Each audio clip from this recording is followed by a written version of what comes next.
사랑하는 여러분, 누가 되었든지 우리가 예수님을 믿고 따르려면 시대를 분문하고 주는 그리스도시라고 하는 이 신앙 고백 없이 우리는 절대로 주님을 따를 수 없습니다. 오늘 그것을 주님께서는 이 사건을 통해서 우리에게 말씀해 주고 계시는 거죠.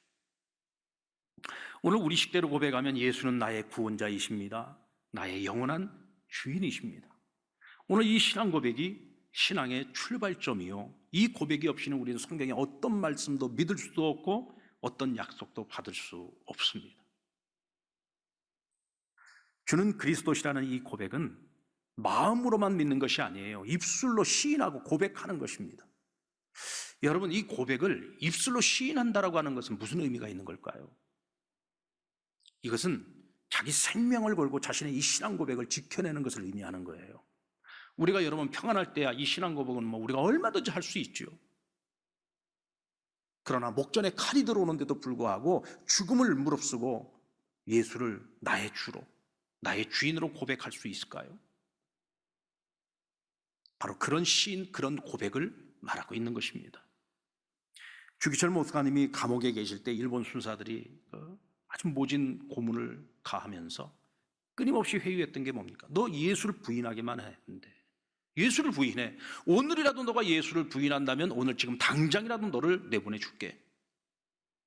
심지어는 이렇게까지 회유했다고 하지요. 지금 이 방에는 너와 나밖에 없어. 우리밖에 없잖아. 아무도 없잖아. 여기서 너가 그런 고백을 한다고 해서, 너가 그 예수를 부인한다고 해서 아무도 알 수 없어. 우리도 그거 어디 가서 발설하지 않을게. 너 예수를 부인만 해. 내보내줄게. 그때 주 목사님이 이렇게 말합니다. 어떻게 이 방에 당신과 나밖에 없냐? 살아계신 하나님은 오늘 이 자리에 계시고 하나님은 우리 다 보고 계신다. 내가 어찌 하나님 앞에서 내가 하나님을 부인하고 예수님을 부인할 수 있겠는가? 그리고는 끝까지 주님께 대한 자신의 의리를 지켰습니다. 그리고 순교하셨죠. 여러분, 이것이 바로 기독교 신앙입니다. 이것이 바로 주님을 따르는 참된 제자의 모습인 거죠. 바로 그 신앙의 터 위에, 그들이 흘린 피 위에 하나님의 교회가 오늘날까지 세워져 온 것입니다. 지금 우리가 코로나 사태로 인해서 함께 모여 예배드리지 못한 지가 벌써 이제 5주째입니다. 처음 시작할 때는요, 이렇게 길어질 줄 몰랐습니다. 근데 벌써 5주째입니다, 여러분. 매 주마다 이게 언제 끝날까? 이게 언제 끝날까? 사실 이번 주에는 우리가 그래도 교회 와서 예배드리고 싶은 분들은 우리가 신청을 받아서라도 같이 한번 예배를 드려볼까? 그런 생각을 가지고 있었습니다. 이번 주에 못하면 적어도 다음 주까지만이라도. 근데 정부에서 시달된 명령이 적어도 한 15일 동안만큼은 교회가 협조해 주면 좋겠다라는 공문이 왔습니다. 그래서 저희가 아무래도 다음 주까지는 좀 더 온라인 예배를 드려야 되지 않을까 생각을 하고 있습니다. 그런데 어떤 분들은 한국교회가 공예배를 이렇게 장기간 못 드리게 되면 다시 모이게 되었을 때에 성도들 중에 교회 이탈자들이 많이 나오지 않을까. 또 이렇게 영상 예배를 드리면서 영상 예배에 너무 익숙해져 가지고 이제는 내 몸이 교회 와서 예배 드리는 것을 귀찮게 여기는 성도들도 분명히 생길 것이다 라는 우려를 하고 있습니다. 근데 저는 그렇게 생각을 해요. 이런 부정적인 우려들이 저는 우려로 끝날 것이라고 저는 확신합니다. 왜냐하면 우리가 단기간 지금 어쩔 수 없는 이런 재난 패러다임 아래에서 우리가 어쩔 수 없이 지금 이렇게 영상으로 예배를 드리고 있는데 이 정도의 시련 때문에 우리의 신앙이 흔들려 버린다고 한다면 그것이 어떻게 참 신앙이라고 할 수 있겠습니까? 오히려 그런 일들이 발생한다고 한다면 저는 그것이 정말 교회 안에 우리 성도들의 믿음을 한번 내가 알곡인지 가라진지를 구별할 수 있는 하나의 시금석이 되지 않을까라는 생각을 해봅니다. 하나님께서는 오늘도 주님을 따르는 무리들을 불쌍히 여기시고 그들을 긍휼히 여기시면서 그들을 돌보십니다. 하지만 주님이 진정으로 기대하고 바라는 이들의 신앙은 어떤 신앙일까요? 무리의 삶이 아닌 바로 제자의 삶을 살아가는 신앙이라는 겁니다. 오늘 저와 여러분의 삶이 무리의 삶이 아닌 제자의 삶이 될 수 있기를 주의 이름으로 축원합니다. 주님께서 제자의 길, 곧 주를 따르는 자들은 어떤 삶을 살아야 하는지에 대해서 말씀을 해주고 계십니다. 우리 34절 말씀을 같이 한번 읽어볼까요? 시작. 무리와 제자들을 불러 이르시되 누구든지 나를 따라오려거든 자기를 부인하고 자기 십자가를 지고 나를 따를 것이니라. 자기 부인이 없이는 주님을 따르지 못한다는 겁니다. 여러분, 그렇다면 자기 부인이라는 것이 뭘까요? 자기를 부인한다. 이것은 나 아닌 것을 떼어내는 겁니다. 여러분, 우리 그리스도인들은요, 그리스도 안에서의 내가 진정한 나입니다. 왜냐하면 우리는 그리스도 안에서 다시 태어났잖아요. 우린 그리스도 안에서 다시 태어난 새로운 피조물입니다. 그러니까 그리스도인으로서의 내가 진짜 나인 거예요. 그러니까 그리스도인으로서의 내가 아닌 것들을 떼어내는 것이 진정한 그리스도인으로서의 삶이라고 말할 수 있는 거죠. 여러분, 미켈란젤로가 다비드상이라고 하는 정말 최고의 걸작 작품을 만들었습니다. 많은 사람들이 그 다비드상을 보면서 너무 감탄을 하는 거예요. 어떻게 저렇게 아름다운 작품을 만들 수 있었느냐. 미켈란젤로가 이렇게 말했다고 하죠. 나는 처음 저 대리석을 하나 갖다 놓고 보면서 그 안에 들어있는 다윗을 보았다. 그리고 다윗이 아닌 것들을 쪼아나가기 시작했을 때 어느 순간 다비드상이 만들어지더라는 거예요. 여러분, 그리스도인으로서의 내가 아닌 모습들을 내 삶 속에서 하나하나 한꺼풀 한꺼풀 벗겨나가는 것, 그것이 뭐냐? 신앙의 삶이에요. 그것이 뭐냐? 성도의 행로입니다. 우리는 일평생 하나님 앞에 가는 그날까지 그리스도인으로서의 나, 하나님의 자녀로서의 나, 내가 아닌 바로 그 모습들을 하나하나 한꺼풀 한꺼풀 벗겨나가는 것, 그것이 성도의 삶의 과정이라는 거죠. 본래 내게 잊지 말아야 될 것들, 벗겨내야 될 것이 있다면 어떤 것이 있을까요? 성숙하지 못한 인격, 성숙하지 못한 성품, 성숙하지 못한 말, 습관, 여전히 버리지 못하고 있는 욕심과 탐욕, 하나님이 보실 때 믿는 자로서 합당치 못한 모습들이 아직도 우리 안에 남아있다면 그런 것들을 우리가 한꺼번씩 벗겨내는 것, 그것이 진정으로 주님을 따를 수 있는 길이 아닐까요? 다윗은 골리앗을 쓰러뜨리러 나갈 때 자신에게 익숙하지 않은 것들, 내게 어울리지 않는 거추장스러운 것들을 다 벗어버렸습니다. 그래서 사울이 머리에다가 쏘았던 큰 투구를 벗어버렸고, 큰 칼과 큰 창과 큰 방패, 거기다가 어울리지 않는 갑옷을 다 벗어버렸습니다. 그리고 내가 가장 잘 쓸 수 있는 거 물맷돌 하나만 딱 들고 나갔는데 그거 하나만 가지고도 충분했습니다. 왜냐하면 내 뒤에 만군의 하나님께서 서 계셨기 때문이죠. 사랑하는 여러분, 우리에게 어울리지 않는 것들은 빨리 버려야 됩니다. 우리에게 어울리지 않는 그것들은요, 힘이 없어요. 그것은 능력이 없습니다. 그것이 굉장히 그럴듯해 보이는 것 같고 그것을 모든 사람들이 다 추구하는 것이라고 할지라도 우리 그리스도인으로서 우리가 살아가는데 그것이 내게 어울리지 않는 것이고 거추장스러운 것들이라면 그것들을 내려놓을 수 있고 버릴 수 있을 때 우리는 그리스도인으로서 부끄럽지 않은 삶을 살아갈 수 있고 주님과 함께 동행하면서 살아가는 그 삶이 불편한 삶이 아니라 그것이야말로 기쁘고 즐겁고 행복한 삶이 될 수 있는 겁니다. 여러분, 우리가 주님과 동행하면서요, 어떤 분들은 그리스도인으로 살아가는 게 굉장히 부담스럽다고 말하시는 분들이 있어요. 예수 믿는 것이 너무 불편하다고 말하는 분들이 있습니다. 왜 그럴까요? 그건 아직도 내가 입지 말아야 될 옷들을 입고 있기 때문에 그런 거예요. 여전히 벗어버리지 못한 것들이 내 몸에 너무 많이 끼어 있어가지고 나를 불편하게 만드는 겁니다. 근데 그것들을 빨리 버려내면 버려낼수록, 깎아내면 깎아낼수록 우리가 자유로워질 수 있는 거죠. 이때 우리는 진정으로 주님을 따를 수 있습니다. 그리고 자기 십자가를 지라고 말씀하십니다. 여러분, 1살 된 소아마비 장애인 아들을 안고 있던 엄마가 울고 있습니다. 그런데 그 엄마에게 의사가 침통한 목소리로 말했습니다. 이 아이는 평생 걷지 못할 겁니다. 이 아이는 자기 힘으로 혼자 서는 것도 불가능할 겁니다. 한 번은 옆집 할머니가 고양이 등을 이렇게 만지면서 부모의 가슴에 비수를 꽂는 말을 했어요. 쟤는 이 고양이만도 못해. 이 고양이는 쥐라도 잡아먹지. 얘는 사람 구실할 수가 없어. 특히나 이 대한민국에서는 절대로 행복할 수 없어. 그러니까 얘는 외국이나 보내. 외국으로 입양 보내라는 거야. 이 세상에, 이 옆집 할머니가 이런 말도 안 되는 소리를 한 거죠. 그 부모 마음이 천갈래 만갈래 찢어지지 않았겠습니까? 그런데 그 아이가 자라서요, 지금 스타 강사가 됐습니다. 아동문학가가 됐습니다. 그가 쓴 저서가 300권이 넘습니다.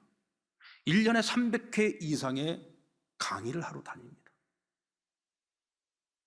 사랑하는 사람과 결혼도 했고 세 자녀를 두었습니다. 그런 강연 때마다 휠체어를 타고 행복의 내적 조건과 역동적 가능성에 대해서 자기 간증과 함께 사람들에게 가르칩니다. 많은 사람들이 그로부터 도전을 받고 있어요. 그의 강의를 들으면서 많은 사람들이 절망과 낙심을 넘어서 희망과 소망을 꿈꿉니다. 그는 젊은 시절 주님을 만났습니다. 그는 항상 자신이 가지고 있는 이 장애를 자기 십자가라고 생각을 했는데 그 십자가가 가시도 친 십자가라고 생각을 했어요. 그런데 어느 날 밤에 꿈속에 주님이 찾아오셨습니다. 주님께서 내 몸을 봐라. 네, 주님, 저의 이 장애는 가시도 친 십자가입니다. 그랬더니 주님께서 그래? 다시 한번 봐라. 그리고는 자기를 보는데 그 십자가가 가시도 친 십자가가 아니라 황금 십자가로 보이더랍니다. 주님께서 말씀하시기를 너가 지금까지 살아오면서 정말 그 힘들고 어려웠던 그 과정들을 한번 글로 써봐. 그 글이 너의 인생을 황금 십자가로 만들어줄 거야. 그리고 그는 황금 십자가와 같은 인생을 살아가고 있습니다. 그는 말합니다. 믿음의 눈으로 삶의 무거운 십자가를 다시 보게 되면 축복의 플러스가 된다고요. 주님께서는 우리를 위하여 무거운 십자가를 짊어지셨습니다. 그리고 이제는 우리가 주님을 위한 그 십자가를 져야 합니다. 근데 주님과 함께 지는 그 십자가는요, 우리가 생각하는 것보다 그렇게 무겁지 않습니다. 왜냐하면 내가 홀로 지고 가는 십자가가 아니라 내가 그 십자가를 지고자 하면 주님이 함께 짊어지고 같이 동행해 주시는 십자가이기 때문에 그렇습니다. 주님이 우리에게 약속해 주셨잖아요. 내가 너와 함께 할 것이고 내가 영원히 너와 동행할 것이다. 주님이 우리와 함께 영원히 동행해 주신다는 얘기는 내가 지고 가는 십자가를 주님이 함께 짊어져 주시겠다는 겁니다. 그래서 아무리 내 인생에 가시도 친 십자가라 할지라도 주님이 함께 그 십자가를 짊어져 주시면은 그것이 황금 십자가로 바뀔 수 있는 것이죠. 여러분, 우리에게 어느 날 찾아오는 십자가가 있을 때 그것을 절대로 피하지 마십시오. 내가 그 십자가를 피하면 또다시 주님이 나의 그 십자가를 대신 짊어지고 홀로 그 십자가를 감당하셔야 됩니다. 왜냐하면 주님은 절대로 그 십자가를 외면하지 않기 때문이죠. 제자들은 그걸 몰랐습니다. 그래서 주님이 지려고 하는 그 십자가의 길을 가로막고자 했죠.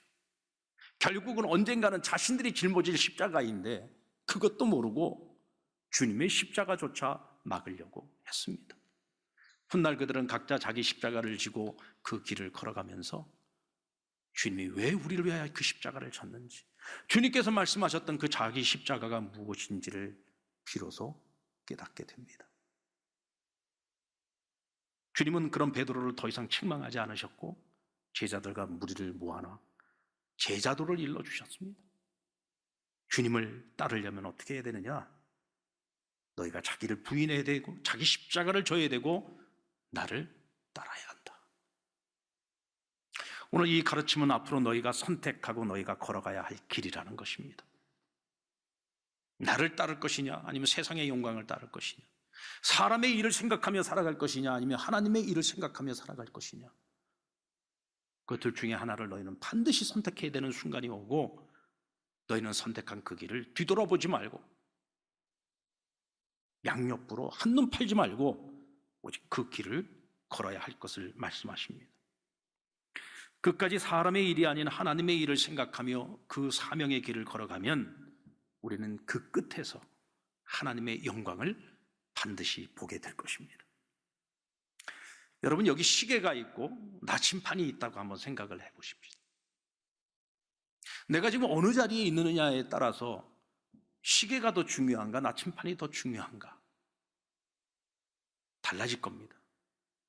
만약 우리가 지금 사막의 길을 걸어가고 있다고 생각합시다. 사막에서는 여러분, 시계가 더 중요할까요? 나침판이 더 중요할까요? 네, 마스크를 쓰고 계셔서 제가 뭐라고 하는지를 모르겠는데, 당연히 나침판이 더 중요하겠죠. 사막에서는 방향을 잃어버리면 끝입니다. 방향을 잃어버리면 하루 종일 걸어도 그 자리에서만 뱅뱅 돌다가 결국 사망에 이르고 마는 거죠. 방향이 중요하죠. 시간도 중요합니다. 그러나 방향이 더 중요하죠. 그러게 나침판이 더 중요할 것입니다. 자, 지금 우리가 코로나19로 인해서 모든 사회가 다 단절되고 지금 굉장히 다들 어려움을 겪고 있는데, 지금 우리에게 있어서는 시계가 중요합니까? 나침판이 중요합니까? 우리 하나같이 하는 얘기가 뭐죠? 언제 끝나노? 언제쯤 끝날까? 그렇다면 시계가 우리에게는 지금 더 중요할 수 있겠어요. 그러나 궁극적으로는 보면 시계를 넘어서 저는 나침판이 더 중요하지 않을까 생각합니다. 우리가 이 재앙을 재앙으로서만 끝낼 수는 없잖아요. 이 재앙을 통해서 앞으로 인류는 앞으로 어떤 더 큰 바이러스적인 재앙을 경험하게 될지 모릅니다. 이번 코로나 바이러스 이 사태로 인해서요, 우리는 인류 역사상 처음 있는 이 재앙을 겪고 있어요. 이 재앙의 성격이 뭐냐면 전 세계적으로 우리가 다 같이 겪고 있다는 거죠. 과거에도 많은 바이러스의 재앙들이 있었습니다. 그러나 그런 재앙들이 이렇게 온 세계를 갖다 다 한꺼번에 힘들게 만들게 한 적은 없어요. 왜 그렇습니까? 세상이 달라졌기 때문에 그렇죠. 지금은 일일 생활권 아닙니까? 교통이 너무 많이 발달해 있습니다. 왕래가 너무 많은 거예요. 그러다 보니까 이 바이러스가 사람을 통해서 계속 전염되는 겁니다. 전 세계적인 전염병이 되었습니다. 앞으로 여러분, 요한계시록에 나오는 7 인봉재앙, 7 나팔재앙, 7 대접재앙을 보면 거기 바이러스 재앙이 나옵니다. 7 인봉재앙은 국지적으로 일어나는 심판이라고 한다면 7 나팔재앙부터는 전 세계적으로 임하는 재앙입니다. 심지어는 생명 있는 것들의 3분의 1이 죽임을 당한다고 했습니다. 지금 이 코로나 사태가 전 세계 인구의 3분의 1을 생명을 빼앗아갈지 그건 우리가 알 수 없어요. 그런 일이 절대로 생겨서는 안 되겠죠. 그런데 여러분, 마지막 때의 재앙은 그렇습니다. 마지막 7 대접 재앙은 어떻습니까? 마지막 심판입니다, 여러분. 그때는 살아남는 것이 없습니다. 어쩌면 우리 인류가 정말 상상할 수도 없는 끔찍한 바이러스 재앙이 올 수도 있습니다. 지금 우리가 코로나 바이러스 그 앞에서도 지금 이렇게 당황을 하고 이렇게 지금 허둥지둥 어떻게 될지를 몰라서 지금 온 세상이 난리를 치고 있는데, 아마 그때는요, 우리가 허둥댈 시간조차도 없을 정도로 급속도로 퍼져나가는 전염병이 올 수도 있고요, 우리가 상상을 불허하는 일들이 벌어질 수도 있습니다. 그렇다면 그런 세상에 오지 않도록 만들기 위해서 우리는 무엇을 해야 될까를 생각하고 좋은 방향으로 이 재앙을 교훈 삼아 온 인류가 보다 겸손해져야 되고 함께 머리를 맞대고 고민해야 합니다. 그래서 저는 이 코로나 사태 가운데서도 정말 지금 우리에게 중요한 것은 얼마나 빨리 이것을 끝낼 것이냐 하는 것도 중요하지만, 이것을 통해서 인류가 나아가야 될 보다 나은 방향을 바로 설정해야 될 때가 아닌가라는 생각을 갖습니다. 그렇다면 지금 우리에게는 시간도 중요하지만 나침반도 중요합니다. 우리가 주님을 따라가는 그 길을 걸어갈 때에 결국 우리가 보고 가야 하는 그 방향은 어떤 방향일까요? 오늘 우리의 영적 나침반이 우리에게 가르치고 있는 그 방향은 어떤 방향일까요? 자, 여러분 9장 1절 말씀 우리 같이 한번 읽겠습니다. 9장 1절 시작. 또 그들에게 이르시되 내가 진실로 너희에게 이르노니 여기 서 있는 사람 중에는 죽기 전에 하나님의 나라가 권능으로 임하는 것을 볼 자들도 있느니라. 오늘 주님께서 제자도를 가르치시고 난 후에 마지막 결론으로 하신 말씀이죠. 너희들 중에는 하나님 나라가 권능으로 임하는 것을 너희가 살아있을 때 보는 자들이 있을 것이다 라고 말씀하셨습니다. 여러분, 우리는 이 말씀을 들었던 그 제자들이 어떤 생각을 했을까? 아마도 그때 그들은 아직까지도 정치적인 메시아, 새 예루살렘 건설, 새 왕국 건설에 대한 꿈을 버리지 못하고 있을 때였죠. 우리들 중에는 분명 내가 살아있을 때 주님이 세워가시는 그 새로운 왕국을 볼 때가 있겠구나. 그 사람이 누굴까? 바로 내가 아닐까? 그래서 그들은 이 사건이 있고 난 이후에 자기들끼리 누가 주님의 좌우편에 설 것인가 그걸 갖고 서로 다투고 싸우지 않았어요. 근데 오늘 주님께서 말씀하신 그 진정한 의미가 뭐였습니까? 여러분, 훗날 초대교회 최초의 순교자였던 스데반이 돌에 맞아 죽습니다. 복음 전하는 현장에서 돌에 맞아 죽습니다. 그때 그가 죽어가는 과정에서 하나님께서 하늘의 문을 활짝 열고 하늘의 보좌 앞에 서 계신 예수 그리스도와 수많은 천군 천사와 먼저 간 믿음의 선진들, 그들이 스데반을 바라보고 스데반이 하나님의 나라로 올라올 때 그를 영접하기 위해서 다 맞이할 준비하고 있는 모습을 보여주셨습니다. 그는 여러분 죽어서 본 게 아닙니다. 죽기 전 살아서 그 모습을 보면서 마지막 죽음의 순간에도 평안하게 눈을 감을 수 있었습니다. 제자들은 하나같이 다 훗날 주의 복음을 위한 삶을 살아가며 땅끝까지 복음 전하다가 하나같이 다 순교를 당했습니다. 아마도 그들은 죽음의 직전에 하나님께서 그들이 믿음의 용기를 가질 수 있도록 바로 그 영광의 모습을 보여주지 않았을까요? 하늘문이 열리는 것을 보았을 겁니다. 죽음의 고통은 크지만 그것을 참아내고 끝까지 그 믿음의 순종을 통해 하나님 나라에 입성하는 그 성도, 그 제자의 길을 살아온 자들을 맞이하는 하나님 나라의 그 권능의 모습을 그들은 다 보았을 겁니다. 오늘 이 시대를 살아가고 있는 오늘 저와 여러분에게도 다르지 않습니다. 우리가 걸어가야 되는 그 길은 주님을 따르는 길입니다. 그 길을 걸어가기 우리는 분명한 자기 신앙 고백이 있어야 됩니다. 이 신앙 고백을 지키기 위해서 내 생명을 걸고서라도 이 신앙 고백을 지켜내야 합니다. 그 길을 따르기 위해서는 반드시 자기 부인이 있어야 되고 자기 십자가를 감당할 수 있어야 됩니다. 그리고 그 하늘의 영광을 바라보며 우리가 그 길 걸어갈 때 언젠가 우리도 하늘문이 열리는 그 영광의 날을 보게 될 것입니다. 오늘 그날을 바라보면서 한 걸음 한 걸음 뚜벅뚜벅 이 땅에서 주님을 따르는 그 길을 승리하며 걸어갈 수 있는 저와 여러분, 우리 사랑하는 모든 상남의 식구들 다 되시기를 주님의 이름으로 축원합니다.